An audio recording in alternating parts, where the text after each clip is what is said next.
Hey guys, this is Mistress Nightmare here, and we'll be reading a new Slenderman love story called Hey Little One. It's by Killer Hoodlum. I'll leave the link to the story in the description box below. It's most likely you can find it on Wattpad. Anyway, the quick summary of said story. Jessica encountered Slenderman, and he started developing feelings for Jessica. But he knows that he cannot love. He is a cruel and heartless creature. But what happens if he could be able to love? Read to find out. Anyway, before we get started, please hit that like button, comment, subscribe to this channel if you guys want more creepypasta and fanfictions out there. Until then, let's get started. Chapter 1. Jessica's point of view. I woke up by the sound of the alarm. I quickly got up and went to go change into a simple black skinny jeans with a white tee. I went downstairs to face my abusive mother. She started babbling about how I needed to get a job so I could get out of the house so she wouldn't have to see my face over and over again. I hate her. She abuses me physically, emotionally, but mostly emotionally by calling me a whore, slut, motherfucker, and all these other things. Hurtful names. The only time in which I can remember her hitting me when my dad died. I loved my dad ever since. He was so nice to me and always cheered me up when I'm down. All the feeling faded away once he died. He died in a car accident, and the other guy riding the other car was drunk, so they crashed. So that's what happened. Ever since then, my mom blamed me for his death, even though it had nothing to do with me. Now, back to the present. As usual, I ignored her. I grabbed a general bowl and headed a granola bar and headed out the door to school. When I arrived, I went straight to my biology class, the only greeted by the player of the school, Mark. Hey there, Jessica. Want to study after school? No thanks, I replied. I have better things to do than hang out with a player who thinks he can get all the girls in his bed. Which clearly you can't, because I am never, and I mean never, be in your bed. I wouldn't say that, princess, because you will be in my bed at least once. And how can you resist me? Trust me, I can resist being without my whole life. Mark leaned in, his face was close to mine, and then he was about to kiss me, so I pushed him off me. Then I took a seat further away from him.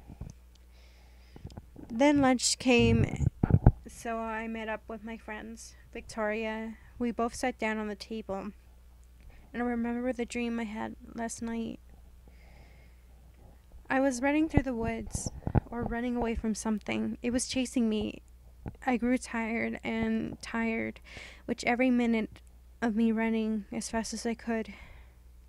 But there was something too fast.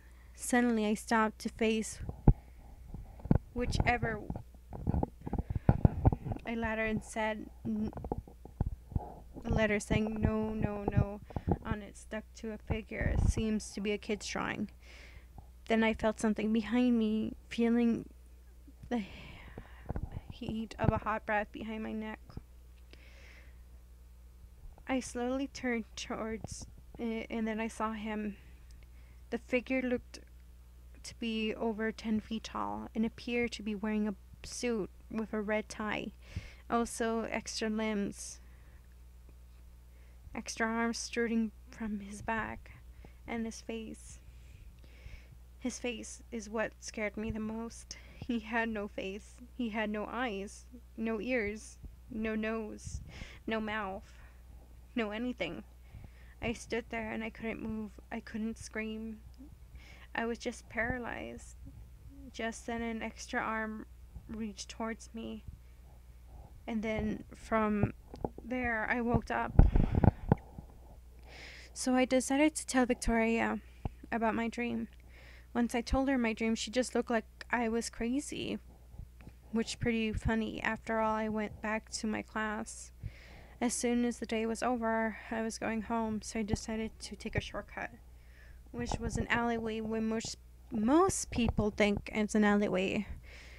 Are there, but bad things happen. But I always took them. Nothing bad happens ever to me.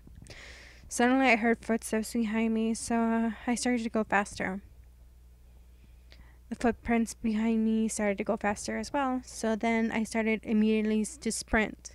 The other person started to sprint as well. The person then caught up to me and covered my mouth. I turned around to see a random guy about 26.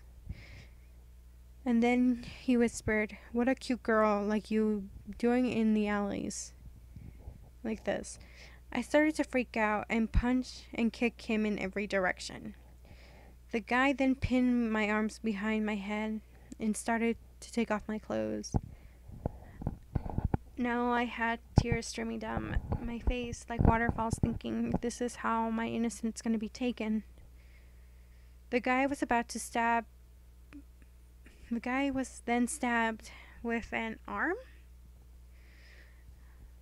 Well, that's the arm that looks familiar, but from where? I tried. That is the arm from.